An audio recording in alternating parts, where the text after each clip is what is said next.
ജീവിതം ഒരു വട്ടമാണ്. ഇവിടെ ജയിക്കുന്നവൻ തോൽക്കും, തോൽക്കുന്നവൻ ജയിക്കും. പക്ഷെ ഇന്നിവിടെ വിജയിക്കണമെങ്കിൽ ജോസഫ് വിജയ് ചന്ദ്രശേഖർ ആരാന്നറിയണം. എന്നെ பார்த்து தமிழ்நாட்டுல இந்த கேள்வி கேக்குற மொத ஆள் நீதாண்டா. காடுனா நான் சிங்கம், வானனா இடி, கடல்னா சுறா, காத்துனா சூறாவளி. മധുരയിലായാലും തിരുപ്പാച്ചിയിലായാലും ശിവകാശിയിലായാലും ഇനി കേരളത്തിലെ ഏത് ജില്ലയിലായാലും വിജയ് സിനിമ റിലീസാവുന്ന ദിവസം ഇവിടുത്തെ യൂത്തിന് ഖുഷിയാണ്.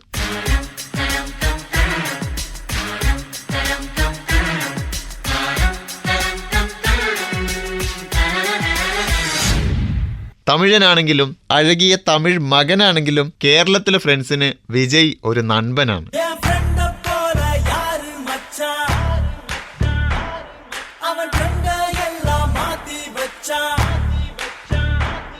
ഇടയ്ക്ക് കുരുവിയും ഇടയ്ക്ക് സ്രാവും ഒക്കെ ആവുമെങ്കിലും ആള് ശരിക്കും പുലിയാണ്.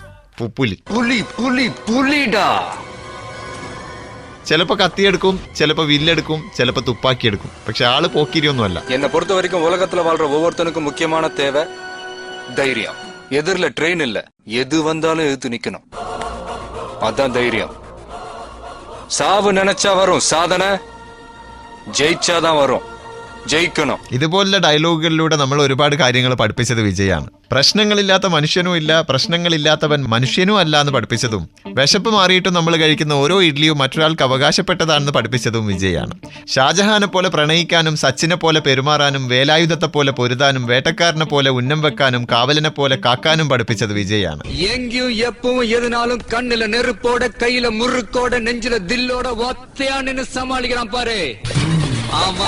ചുരുക്കി പറഞ്ഞ വിജയ് എന്ന് കേട്ടാൽ ഏത് തുള്ളാത്ത മനവും തുള്ളും. അതുകൊണ്ട് തന്നെ ഞാനും ഒരു വിജയ് രസികനാണ്. Happy birthday തലൈവ.